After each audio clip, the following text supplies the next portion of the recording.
বাজার সে করা হতো পয়েন্টে সাইডে কি দিলি আলহামদুলিল্লাহ। দর্শক মন্ডলী, আমার সাথে আছে এখানে আমাদের এলাকার ভাই নাম তো ভুলে গিয়ে ছোট ভাই মোহাম্মদ আমিন। হ্যাঁ, মোহাম্মদ আমিন বাবুরসি ভাই। এই আছে সাথে মাদ্রাসা ছাত্ররা। আল্লাহর এক বান্দা গত বছর একটা ছাগল দিয়েছিল, আলহামদুলিল্লাহ এবছর দুইটা ছাগল দিয়েছে, একটা খাসি একটা ভেড়া ছাগল। দর্শক মন্ডলী, আমিও সাথে আছি, ছাত্ররা আছে, আমাদের হুজুরও মাদ্রাসার মধ্যে অবস্থান করতেছে। ছুটির সময় অনেক ছাত্র বাইরে আছে। এখন হলো মাদ্রাসা বন্ধ, মাদ্রাসা যখন চালু হবে তখন আবার ছাত্রদের আমরা ইনশাল্লাহ রান্না করে খাওয়াবো। বর্তমান মাদ্রাসা বন্ধ আছে।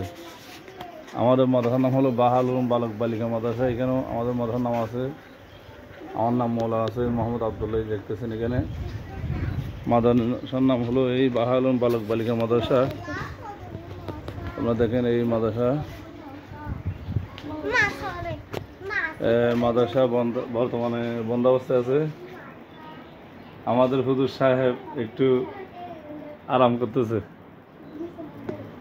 এই যে হুজুর আরাম করতেছে। মাদ্রাসা বর্তমান আমাদের বন্ধ, রোজা উপলক্ষে আবার ইনশাল্লাহ চালু করা হবে। এই আমি সরাসরি মাদ্রাসার রুম থেকে ভিডিও করতেছি। তবে এটা লাইভ দেওয়া হয় না, আমরা ভিডিও করতেছি আর কি। পরে ইনশাল্লাহ লাইভ দেবো। পুরো মাদ্রাসা এক নজর দেখা দিচ্ছি, সবাই একটু মাদ্রাসা দেখবেন। এই মাদ্রাসার জায়গা বিশাল এরিয়া, আলহামদুলিল্লাহ। বর্তমানে আমাদের পানির টাঙ্কি আছে শুধু 3টা। দেখেন একটা একটা গণে দেখতে পারবেন, 1 2 আর 3টা। মাদ্রাসা ইনশাল্লাহ বিশাল মাদ্রাসা হবে আল্লাহর রহমতে। এখন বর্তমান পরিস্থিতি এই, ইনশাল্লাহ ধীরে ধীরে মসজিদ মাদ্রাসা বড় হয়ে যাবে ইনশাআল্লাহ। আপনারা সবাই দেখবেন এবং সবাই সহায়তা করবেন। এর একদিন আমরা ইনশাল্লাহ হাঁটাদারি দারুল উলুম ইসলাম মাদ্রাসার মতো করবো বিশাল করে। এখন আস্তে আস্তে আমরা এগিয়ে যাচ্ছি ইনশাল্লাহ। আমাদের এটা হলো বাইতুল করিম জামে মসজিদ। এই মসজিদে আল্লাহ বান্দারা বাদ করতেছে। এই যে আল্লাহ বান্দারা আছে এবাদত মগ্ন। আপনাদের কোথায় খাই? এই যে আলহামদুলিল্লাহ আমাদের মসজিদটা ভাঙাচোরা বিক্ষিপ্ত। আলহামদুলিল্লাহ 2 জন ব্যক্তি এতাকাফ করে আছে। আমিও রাত্রে নকল এবাদত মগ্ন থাকি। এখানে আমাদের আছে হযরত আলী মোল্লা ভাই, যার নাম প্রকাশ হলো বিরানি মোল্লা। মাদ্রাসায় গতকাল আলহামদুলিল্লাহ ইফতার ফাঁড়ি হয়েছিল। এই মসজিদ মাদ্রাসা ভাঙাচোরা, সবাই দেখবেন, যার রহম লাগে ভালো লাগে একটু খেয়াল করবেন।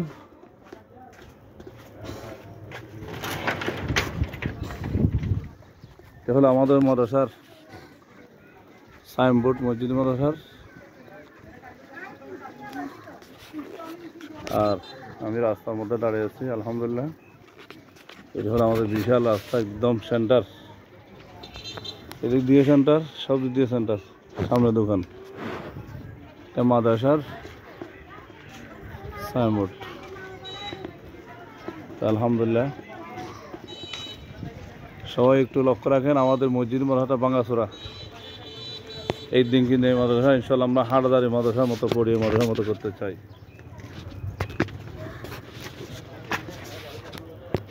এই মাদ্রাসাটা আমরা আলহামদুলিল্লাহ আপনাদের দোয়ায় হাঁটাদারি মাদ্রাসার মতো পড়িয়ে মতো দেখতে চাই। হয়তো এখন ভাঙাচোরা, একদিন ইনশাল্লাহ বড় হবে। আপনারা সবাই যদি খেয়াল করেন ইনশাল্লাহ হয়ে যাবে। সবার কাছে অনুরোধ থাকবে, মাদ্রাসাকে মহব্বত করেন, মসজিদকে মহব্বত করেন, ইনশাআল্লাহ হয়ে যাবে তাড়াতাড়ি। এই যে ফাঙ্কা টাকা দেখছেন উপরে, গরমের দিন গরমে বসা যায় না ভাই মসজিদে। আল্লাহ করে আজকে ইনশাআল্লাহ আমাদের সব কদর পালন হবে এখানে এই ভাঙা মসজিদে। এটা হলো জুমা মসজিদ। তো দেশ বিদেশে তারা আসেন, সবাই যে একটু খেয়াল করেন। আমরা একটা বিকাশ নম্বর দেবো, ব্যাংক নম্বরও দিয়ে রাখবো, যদি মনে হয় আপনার ইনশাআল্লাহ খেয়াল করতে হবে। গতকাল আমাদের ইফতার ফাঁড়ে হয়েছিল, আলহামদুলিল্লাহ এখনো পর্যন্ত ফিরে জমা আছে অনেক। এই দেখেন এই যে আল্লাহ বন্দারা দূর থেকে দাঁড়িয়েছিলাম এরা কাপা আছে, এই যে এত কাপে দুজন ব্যক্তি আছে। আলহামদুলিল্লাহ আমিও থাকি সাথে নকল ইবাদতের জন্য। আমাদের হজরতে মোল্লা ভাই এখানে ইবাদত করতেছে এখনো পর্যন্ত, জোহরের সময় ঢুকছে, এখনো বাইরে হয় নাই আল্লাহর রহমতে। এই তো বাইতুল জামা মসজিদ, এখানে বিকাশ নম্বর ব্যাংক নম্বর দেওয়া আছে, খেয়াল করেন আপনারা। ব্যাংক নম্বর দেওয়া আছে, বিকাশ নম্বর দেওয়া আছে, একটু খেয়াল করেন। সবাই যদি খেয়াল করেন ইনশাল্লাহ আমাদের মসজিদটা তাড়াতাড়ি হয়ে যাবে। 1 লাখ না তাহলে এই মসজিদ মারার জন্য যদি 10 কোটির প্রয়োজন হয় ইনশাল্লাহ আমরা 10 কোটি টাকা ইনশাল্লাহ আল্লাহ বন্দার ব্যবস্থা করে, আল্লাহ ব্যবস্থা করে দিবি। এই মসজিদ মারাস আমরা পড়ি আমাদের মতো করবি ইনশাল্লাহ, হাঁড়দানির মতো ধীরে ধীরে এগিয়ে যাবে। তবে সবার দোয়া এবং সহযোগিতা আমরা কামনা করি। কি কোন ভাই? দোয়াও চাই, সহযোগিতা কি চাই। এটা হলো বাজিদ বুস্তামি থানার অন্তর্গত 2 নং জালালাবাদ মুক্তিযোদ্ধা কলোনি। এখানে হাজার হাজার গণবসতি, কিন্তু গরিব এলাকা। তাই সবার কাছে অনুরোধ একটু খেয়াল করবেন।